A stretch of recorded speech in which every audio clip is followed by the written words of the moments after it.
la transition. Voilà, mesdames et messieurs, pour la charpente de la transition. Bienvenue si vous venez de nous rejoindre. Et si vous êtes avec nous depuis 6h15, merci pour votre fidélité. Le grand direct de l'information, la transition. Je suis déjà en studio avec Cameroun Anda Ousmane, bonjour. Bonjour Franck Isayaou. Ulrich Chabalo, bonjour. Bonjour Franck, bonjour à tous. Voilà. La question de ce jour, nous allons y aller tout de suite. La question que nous avons proposée aux auditeurs, bien entendu, concerne les fêtes de fin d'année. Les fêtes de fin d'année qui sont déjà là. Nous sommes dans le dernier mois de l'année. À l'approche des fêtes de fin d'année, plusieurs commerçants soucieux de faire de grands chiffres d'affaires s'adonnent à la pratique de la liquidation, une stratégie de marketing consistant à offrir des articles à des prix promotionnels. Malheureusement, elle est parfois utilisée de travers par certains commerçants véreux qui déversent sur le marché des produits impropres à la consommation.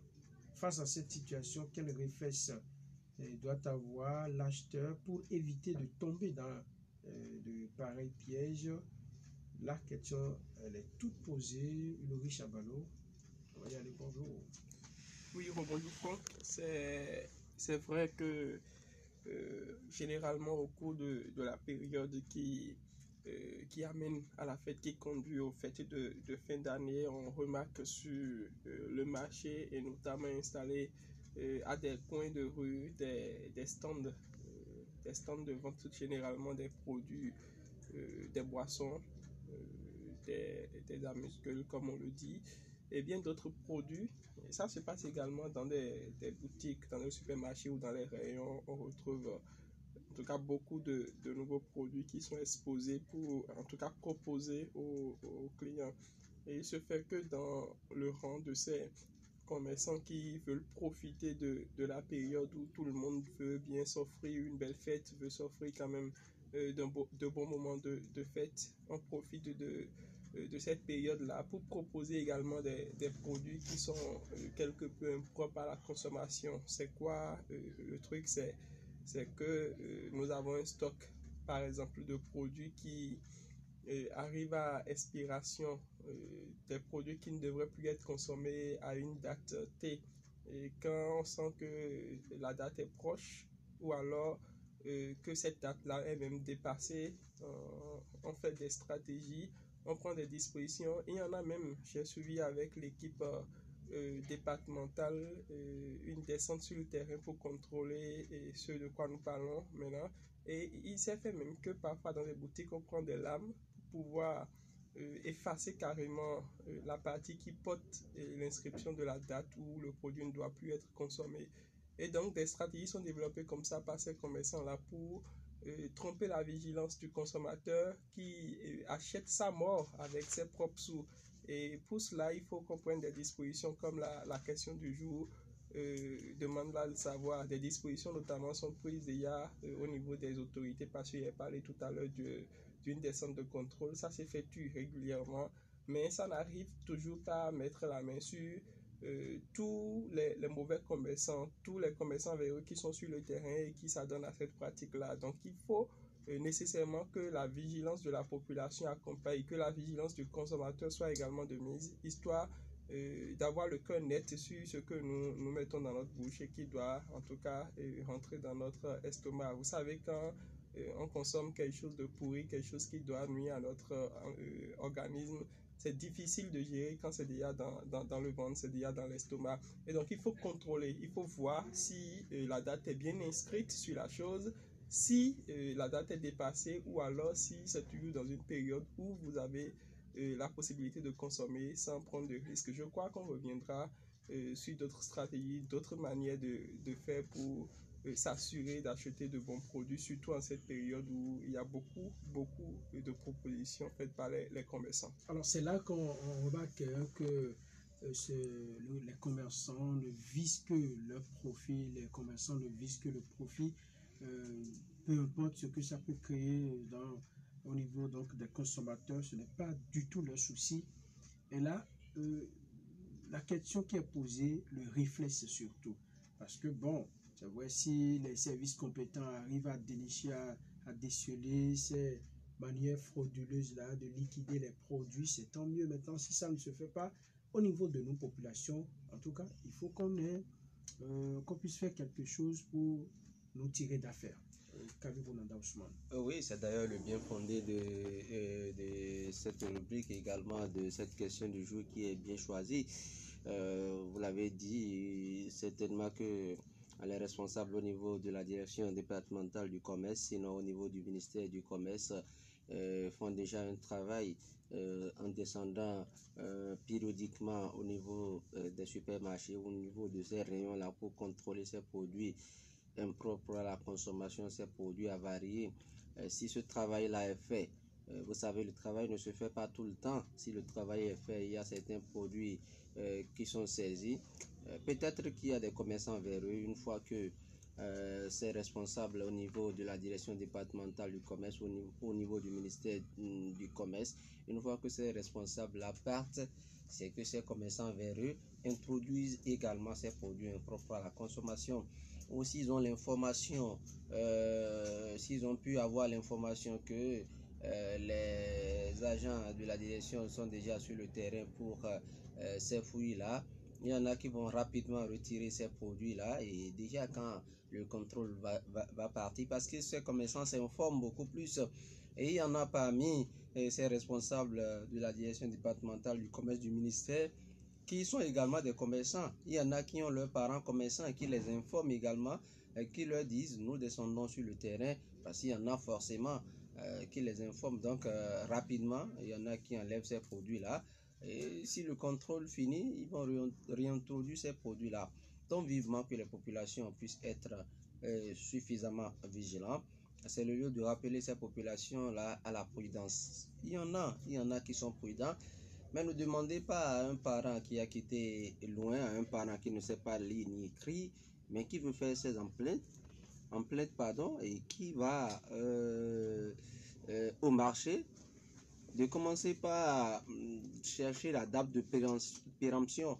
Ça va être un peu compliqué pour ce parent qui est analphabète de commencer par chercher à lire la date de péremption.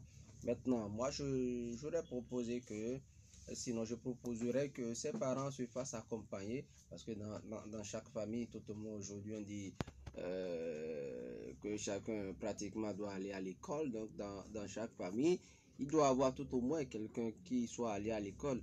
La tendance de nos jours, ceux qui ne sont pas allés à l'école font des pieds et des mains pour que leurs enfants aillent à l'école. Donc dans chaque famille, pratiquement, il y a quelqu'un qui est allé à l'école, que ces parents-là puissent se faire accompagner des enfants qui savent lire et écrire, que ces enfants-là aient déjà le réflexe. Si le parent veut acheter quelque chose, une boîte de conserve, que l'enfant puisse en même temps avoir le réflexe de voir si effectivement le produit que le parent veut acheter, si le produit n'est pas périmé, si la date de péremption n'est pas déjà atteinte ou dépassée. Donc, oui, il y a un auditeur qui a posé une question que j'ai trouvée quand même pertinente. C'est une dame ou un homme? En tout cas, l'auditeur a dit combien sont ceux-là qui maîtrisent cette affaire de date de péremption. Voilà. Parce que nos parents qui viennent des villages, qui doivent retourner au niveau donc de village avec, de la marchandise, tout le village parfois commande à une seule personne, parce que le déplacement peut-être, il faut voir la distance sur le riche à Balo. Dans ces cas-là, qu'est-ce qu'il faut faire? Parce que par an, c'est peut-être 1, 2 ou 3 fois que les services compétents là descendent sur le terrain pour des contrôles. À part ça, bon, c'est fini, on ne sait pas si nos chers parents savent lire ces dates de péremption qui sont souvent au bas des produits. Je dirais que c'est l'équation qui n'a jusque-là pas trouvé de solution. Parce que vous l'avez clairement dit, quand le parent n'est pas instruit, quand la personne n'a pas les aptitudes pour pouvoir, en tout cas, lire ou détecter si le produit a atteint sa date, en tout cas, limite de consommation, qui arrive, date limite de consommation, la personne ne pourra pas être certaine d'acheter quelque chose de bien ou quelque chose qui est impropre à la consommation. Et donc, la stratégie serait peut-être que l'inscription qui se fait sur les boissons ou alors les produits qu'on doit consommer et tout, que cette inscription se fasse avec des signes, genre que ce soit seulement un signe qui montre à la personne, oui, on peut consommer. Il faut remonter à la structure qui fabrique. Voilà, c'est très difficile. Et donc, la seule chose, c'est que Cameroun Endorsement l'a proposé, c'est qu'on fasse confiance ou alors qu'on confie les achats des opérations de ce genre à des enfants, des proches, des familiers qui savent quand même lire, qui peuvent avoir quand même la présence d'esprit de faire ce contrôle-là avant de ramener les produits à la maison. Et l'autre situation qui est beaucoup plus difficile à expliquer, beaucoup plus, en tout cas compliqué à appréhender, c'est le fait qu'aujourd'hui, au Bénin, il y a des produits que nous fabriquons sur place, mais qui ne respectent également aucune norme. Et quand vous parlez de quelqu'un, par exemple, qui ne maîtrise pas, je suppose, la langue française, ou alors qui ne maîtrise pas les chiffres et qui ne pourra pas détecter ce qui est écrit sur les produits en question, et ces produits-là au Bénin qui aujourd'hui n'ont pas été soumis à ce qu'on appelle autorisation de mise sur le marché. Qu'est-ce qu'on fait de ces produits-là? Quelle idée on a de leur date d'expiration ou alors de leur atteinte de la date limite de consommation? Et donc il y a un grand travail à faire également chez nous ici.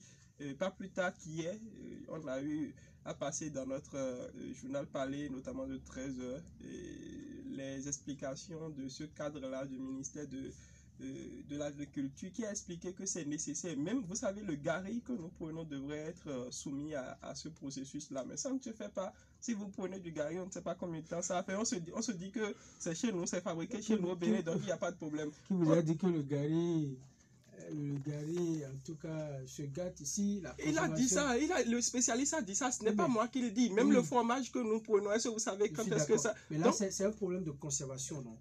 Problème de conservation, mais quand vous mettez le gari dans un endroit qui est frais. Non, il ne s'agit pas de ça, Franck Ezayaounou. Il s'agit ici du fait que quand nous produisons, quand nous mettons en tout cas en place un produit, on obtient un produit fini qu'on doit mettre sur le marché, c'est que ça doit être soumis, le produit doit être soumis à un contrôle. Avant, on parlait de la DANA, certifiée par la DANA. Aujourd'hui, quel que soit le produit que vous mettez sur le marché... Pourquoi la DANA existe toujours? Non, la DANA n'existe plus. Aujourd'hui, c'est l'ABSA. Okay. L'ABSA qui s'occupe de ça, c'est une agence qui est sous tutelle du ministère de l'Agriculture, et c'est bien entendu le directeur de l'ABSA que nous avons eu hier dans le journal et qui expliquait le truc. Même le fromage, il a beaucoup plus mis l'accent sur le fromage par exemple, qui est exposé parfois à des mouches et tout. Mais quelle est en tout cas la certitude que nous avons que nous consommons quelque chose à la maison? Ok, la chaleur fait 10. Donc c'est pour dire que c'est profond. Une fois, j'avais écouté le directeur départemental de l'agriculture du Borgo Damien Oukbebi qui disait qu'il faut réunir les cadres autour de la question. Et quand il dit cadre, les acteurs en général, ce sont même les vendeurs, là, les commerçants en question, les cadres du ministère du commerce et de l'industrie, et bien entendu les cadres du ministère de l'agriculture, tous ceux qui sont impliqués pour pouvoir réfléchir à la chose, parce que ça pose véritablement problème. On fait prendre un produit et parler la minute d'après d'intoxication. La semaine dernière à Titiro, qu'est-ce qu'on a eu? Même si aujourd'hui ce n'est pas encore totalement élucidé, on est quand même tenté de dire que c'est une intoxication alimentaire. D'où c'est parti? Est-ce que ce n'est pas un produit acheté et qui a contribué à cela, ou alors c'est la mauvaise conservation des trucs à la maison? Qu'on appelle tout le monde à la vigilance. Je pense qu'aujourd'hui, c'est ce qu'on peut dire vigilance, en attendant que les autorités ne réfléchissent à trouver de meilleures solutions. Voilà, de meilleures solutions. Dans tous les cas, ça se passe tout le long de l'année, mais spécifiquement en période de fête de fin d'année, parce que les gens ont envie, en tout cas, de céder leurs produits, de libérer le stock qui est là, et de se ravitailler en début d'année. Donc, vigilance doit être de mise. Et il faut également associer peut-être les télévisions. Le ministère doit pouvoir associer pour la communication. Parce qu'à la télévision, on peut monter par exemple une boîte de conserve et dire voilà ce qu'il faut consulter avant de vous acheter la boîte de conserve. Et attention, Franck Ezayaounou, il y a un mot qui revient en cette période-là, liquidation. Quand on parle de liquidation, il faut vraiment faire attention. ce sont ces produits-là qu'on liquide. Et on cède aux populations à un prix dérisoire. Quand la dame quitte, je suppose, vous l'avez dit, le village se réunit pour donner de l'argent à quelqu'un. On sait que la boîte de conserve, ça se vend à 1000 francs. La personne vient au marché, à Parakou, marché à Zeket, c'est un exemple que je prends. La boîte de liquidation, ça se vend, la même boîte se vend à 700 francs. Le choix est très vite fait. Il paye à 700 francs, il va dire qu'il a payé à 1000 francs au village. Il fait même des bénéfices. Des bénéfices pour lui-même. Et au village, tout est OK. Tout est consommé sans problème. Donc, quand on entend liquidation, il faut faire vraiment attention. Il va falloir également que les agents du ministère du Commerce puissent également avoir un œil regardant. Quand on parle de liquidation, il faut savoir ce qu'on liquide d'abord. Et qu'est-ce qu'on sert à la population? Est-ce que ce qu'on liquide à la population, est-ce que ce n'est pas impropre à la consommation? J'ai parlé d'un aspect, vous savez, c'est comme la répression du port de casque. Quand vous ne portez pas votre casque, quand les policiers sont devant, ceux que vous croisez en même temps vous disent que les policiers sont devant.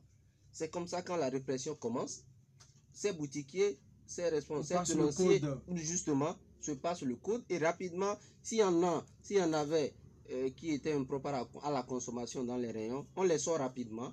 Et quand non, mais à Parakou, la solution est déjà trouvée. Vous savez, c'est plusieurs directions départementales qui s'occupent de la lutte. Donc, on met tous les éléments ensemble, que ce soit la police, la DDAEP. Ils ne font plus d'arrondissement. Non, on se met ensemble. Si on fait 20, on se partage, on peut faire 2. Et on dit, vous allez dans tel secteur, vous allez dans telle zone. Et on quadrille en même temps. C'est vrai qu'il y a certaines personnes qui arrivent toujours à s'échapper. On met la main sur le grand nombre pour éviter ce que vous êtes en train de décrire dans la stratégie aussi.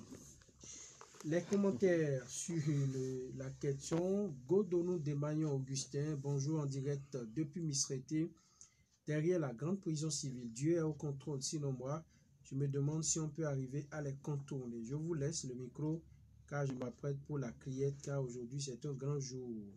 Voilà, on prend le micro alors. Arnaud Ré, bonjour la radio. Dieu seul nous sauve face à cette situation, car ces produits sont achetés à 100 francs et 200 francs dans les sachets simples, et puis nos parents les achètent plus facilement que de débourser plus. On dirait que avec cet enduit, ces produits ne tuent plus. Philippe Bokodaho, bonjour les camarades de la radio. Comme chaque année, nous voyons cette manière de vendre les articles ou des produits consommables. C'est à nous, les acheteurs, qui doivent. Je vous remercie. Sagbo et Bélisère, bonjour le plateau. Pour moi, il faut que l'acheteur soit vigilant afin de pouvoir contrôler l'état du produit et la date de péremption. Ferry a dit Soton. Béninois aiment trop le gratuit, sachant bien que le produit est périmé, on préfère l'acheter parce qu'on n'a pas envie de dépenser un peu plus. Je crois qu'il revient à nous consommateurs que mon humble avis est que tout consommateur ou acheteur doit être méfiant au niveau de la date de péremption afin de renoncer ou d'apprécier la qualité, voire l'efficacité du produit que lui présente le livre vendeuse. Très pertinent, surtout à l'approche des fêtes de fin d'année, et véritablement cela est récurrent sur nos divers marchés et acheteurs que nous sommes appelés à la vigilance et à l'attention sur l'achat des produits. Comme remède, je souhaiterais que les autorités prennent des mesures sécuritaires afin de mieux garantir la santé et la bonne qualité des produits. Une figure de style disait manger pour vivre et non vivre pour manger. Stanislas Yenoukoumé, bonjour la radio. Déjà, je voudrais vous remercier pour le sujet. C'est déjà une manière d'éveiller les consommateurs que nous sommes à la question. Je crois qu'il faut éviter d'aller vers les articles moins chers. Augustin Dodo Dovono. C'est très compliqué. Ce serait bon pour chaque consommateur de vérifier la date d'expiration du produit qu'il veut acheter. Mais nous savons tous que d'autres ne le font jamais. D'autres ne savent même pas lire. J'invite tout simplement ceux qui savent lire un peu de vérifier la date d'expiration des produits qu'ils désirent s'acheter. Bonne journée. Sasco Eda, le technologue. Bonjour l'antenne. Ce rôle revient à l'ABSSA et nous appelons nos populations à la vigilance de ce qu'ils prennent. Eda Sasco depuis Ndali. Sbo le baron. Sbo le baron, selon moi, il faut que les acheteurs, les consommateurs finaux soient vigilants, bien contrôler les produits en regardant les étiquettes douces, sans étiquette, pas d'achat et de savoir choisir son fournisseur, car d'autres changent les étiquettes des produits périmés pour en mettre autres pour tromper la vigilance des populations. Soyons tous vigilants. Assad Khalifa Korazaki. La réflexion que doivent avoir, le réflexe que doivent avoir les acheteurs de se mettre en tête que la gratuité est un poison qui tue plus que la ciguë. Pour ce faire, les acheteurs doivent prendre les précautions tout en vérifiant minutieusement les dates de fabrication et la validité, date de péremption. Ensuite, prendre leur temps pour vérifier les bandages. En pays Bariba, il y a un adage qui dit « Celui qui aime manger les choses moins chères ou la gratuité, sa bouche aura toujours des plaies. » C'est pour dire, faisons attention à ce que nous achetons à bas prix au détriment des prix normaux. Wanagnon Frédéric à Bossou. Je pense, surtout qu'en cette période de fin d'année, il faut que les acheteurs vérifient toujours la date de validité des produits de consommation qu'ils achètent avant d'aller consommer. Tavi Gabin Maroda. De mon point de vue, il faut qu'on vérifie la date d'expiration de tout produit avant d'acheter. C'est la meilleure solution. Sabin Ayipa. C'est un sujet qui interpelle une fois encore la conscience des vendeurs et la vigilance de la population. En tant qu'acheteurs, nous devons être éveillés, toujours vérifier la date de péremption avant tout achat. Il faut éviter les articles dont les prix sont trop bas par rapport à leur coût normal. L'autre chose dont il faut aussi se méfier, c'est l'achat des boissons frelatées fabriquées à base de produits chimiques impropres à la consommation. Les autorités en charge de la sécurité sanitaire doivent pleinement jouer leur rôle, surtout en faisant des tours inopinés dans nos marchés pour dissuader ces véreux vendeurs. Bon début de semaine à toute l'équipe. Romaine Diagon. C'est vraiment dommage qu'il y ait encore des personnes qui ne pensent qu'à eux et non à leurs proches. Sinon, vendre à son semblable un produit impropre qui peut lui coûter la vie. Je crois bien qu'à l'approche des fêtes, le gouvernement doit prendre le soin de bien vérifier tous les produits qui entrent sur notre territoire et à nous autres de dénoncer ces commerçants qui sont prêts à tuer leurs semblables. Romaine Diagon depuis le quartier sans voix. Voilà. Agon Abdul Arsène. Bonjour la fraternité. Merci pour le constat fait. En tant qu'acheteur, il faut vérifier la date de péremption avant toute négociation. Si la date a connu des égratignures, laissez en même temps. Si l'acheteur ne sait pas lire, il peut demander à côté. Il faut que la police mette un numéro pour dénoncer ces vendeurs et vendeuses. Signé Agon Prudence Arsène. Orupayi Orugani. Là, c'est le tout dernier commentaire de ce matin. L'acheteur doit être vigilant par rapport aux produits dont le prix est fracassé à un taux donné. Voilà ce que disent les auditeurs, les internautes camerounais dans le soir. Je crois que les internautes en majorité ont dit ce qu'on a rappelé tout à l'heure ici lors de nos interventions. Il y a une intervention qui a retenu mon attention et il dit que ceci interpelle la conscience de ces commerçants vers eux. Moi, je me pose la question de savoir si ces commerçants ont une conscience, parce que les commerçants qui ont décidé volontairement de mettre ces produits impropres à la consommation dans leur réunion et qui vendent ces produits aux populations, ces commerçants n'ont aucune conscience. Il va falloir que véritablement la répression puisse démarrer sur le terrain. La répression, comment ça se fait, je ne sais pas trop. Ulrich a parlé d'une stratégie, mais il va falloir qu'on puisse aller loin dans la sanction si on met la main sur ces commerçants véreux. Parce que un internaute l'a dit tout à l'heure, vous êtes conscient, bien évidemment, que le produit est impropre à la consommation. Vous, commerçants, vous ne consommez pas ce produit avec vos enfants à la maison, mais vous faites consommer ces produits-là à d'autres populations, à ces vendeurs, à vos clients. Ce n'est pas bien. Et vous êtes conscient que si le client consomme ce produit-là, ça peut être fatal pour lui. Vous-même, vous ne consommez pas ce produit. Vous êtes conscient, bien évidemment, que le produit est impropre à la consommation. Ça pose un véritable problème. Et ces gens de commerçants-là, je crois qu'ils peuvent même être sanctionnés comme des criminels. Parce que vous savez, il y en a qui ont des santé un peu fragiles. Il y en a qui peuvent consommer ces produits et ça va déclencher en eux une maladie. Peut-être qu'ils ont des maladies. Ils s'en foutent, qu'ils ont dépensé pour aller acheter leurs produits. Non, ils ont dépensé pour acheter les produits, mais s'ils n'ont pas vendu le produit jusqu'à un certain nombre de temps, le produit ne peut plus être vendu. Et le produit, après un certain nombre de temps, le produit devient impropre à la consommation.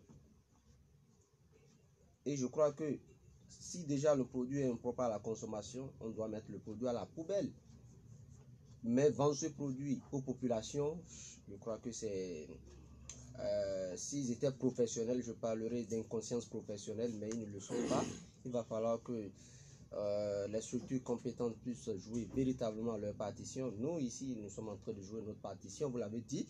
Il faut que la communication puisse se poursuivre avec les télévisions et montrer aux populations que si vous voyez tel, c'est que le produit est périmé. Malheureusement, nos mamans, nos parents qui quittent les zones reculées, il y en a qui sont dans les zones urbaines, qui sont ménagères, il y en a qui sont intellectuelles. Malheureusement, leurs femmes ne sont pas intellectuelles. Ce sont ces femmes-là qui vont le plus souvent au marché. L'intellectuel peut être en train de dire, moi je maîtrise ci, je maîtrise ça. Mais quand vous ne parlez pas à votre femme, vous allez consommer ces produits-là sans le savoir. Vous ne faites jamais des simulations pour le montrer. Justement, même nous qui sommes ici, là, si on n'échange pas avec nos femmes, si nos femmes peuvent être des intellectuels, mais elles peuvent ne pas avoir le réflexe. C'est très vite arrivé. C'est très vite arrivé, donc il faut échanger avec ces femmes-là, leur montrer la dangerosité de la consommation de ces produits-là et le réflexe qu'elles doivent avoir une fois qu'elles vont au marché, surtout en ces périodes-là. Oui, si on vous demandait par exemple, Maurice Chabalo, de parler fond par exemple, pour dire à le moment qui vous écoute actuellement, vous allez au marché. C'est très important. Lui va parler d'Indi tout à l'heure. Vous parlez fond pour dire à vos moments, il faut vérifier la date de péremption. Parce qu'il faut commencer par là. C'est pas seulement en français ou très peu comprennent peut-être français qu'il faut le dire. Dites-nous quelque chose en fond. C'est un exercice quelque peu difficile, dites-le. Mais c'est nécessaire. Oui. C'est nécessaire de pouvoir passer le message en langue. Oui, en langue. Et donc, Meriro todo mieznan dinleo. Oui, on est au sec, on est. Il faut bien articuler les mots. Laissez-moi aller doucement pour ne pas tomber là. Bon, nous, oui, car c'est quoi mon. Mais de l'air, nous s'attendons de l'air. Bon, nous écoutons agma et tout, mais bon, ma sens, nous agma dit ben ça, boy, duo, et là, j'ai gangoudo, maintenant dans Azondé, et là dans la médecine et Azondé, et nous détons, mon découvert pour. Et quand découvert pour mon, mais bitou no, wende mille dion, quoi biba, et vers au pédé, à mon nom, boy, quoi, et non ça chakiroko, baka, mon bé, ça y kon wewe awon we san konko ando ma hoylo bon kwede ji o ma so do pina blonde bodo hebe aka ha mo bodu nwe na do anu yo hugan no don ka mo don ku anu me mi ahime boja ho nwe a mi boutique me boja hon we ami ano zinde mi ja ho mana pon we ma de be no tede wu bo we ma wo e na plan do no lo de mi ja ho dion do azan le gbe yo e so do na duwa bon gwa ka duwo azan do fine be no do azan me be ya o e na je wezun kan mo fi biji don mi no pon mi maka sin pon ami mo do e o yen ya azan me je fi de ya me sin pon na se fi chelo na se ton pe we ro ka ti o me bora pa ki bo se me ma periodo be na pon mana ho dagbe ton wa be na du bo so mi an do gbe mana le ho de vo. C'est fini. Allez, Dendi, Cameroun en Daousouane, donc ceux qui nous écoutent actuellement, qui comprennent Dendi, si elles vont au marché, qu'est-ce qu'elles doivent faire? Dites-le ça, parlez-leur avec la langue maternelle. Merci Franck Isaïa Ounou, c'est très important comme l'a dit Ulrich également. Et il y a eu une force sous deno pijubu no bi kamansa jingari ko mani Noël gono janvier bine gono deno pijubu no badiango ko jino nera jino kan non nera photo mbuga nera zonfo nyonon tinko che na français qui na liquidation ama dono pe liquidation do di deno na tomate en boîte ka no chinde ko tani ise ko tani no haru se ko tani babe se deno na za waguna ganan tin hantum ho igro 2021 ba hantum ta kan na te ta kan binu su yi ka ma kwene waguna sansan deno binu su yi ka chuno no fukuna bo faguno ka pisu ko wache no na ra ku yubu deno bona chuno no guna no ku ka chu no guna no hama ka chu no de guna bo fa ka chu no fukuna waza wa ku yubu deno ku yubu deno ba ka de wati asu bi maguna se de kera guna ba ni ka be de he no su ni ka de deno di anga nera foto no nyama san ngo ko chinu se zon fo wala kari ai ni ka baraka deno na de no ke ma no hin kana tunu su ba wo de ya wa attention te ka yu fraternité ichi batin no se su ba wo. Voilà. Je crois qu'on va poursuivre les jours à venir en Bariba, en Idacha. Christian Avosset, lui, il parle fond. Lui parle bon, oui, lui va dire un gros bon fond, bon, oui. Il dit, mais une semaine de travail. Mesdames et messieurs, merci d'avoir suivi la question du jour. Rendez-vous demain. N'oubliez pas déjà dans la soirée d'aujourd'hui de faire un tour sur la page Facebook pour consulter la question du jour.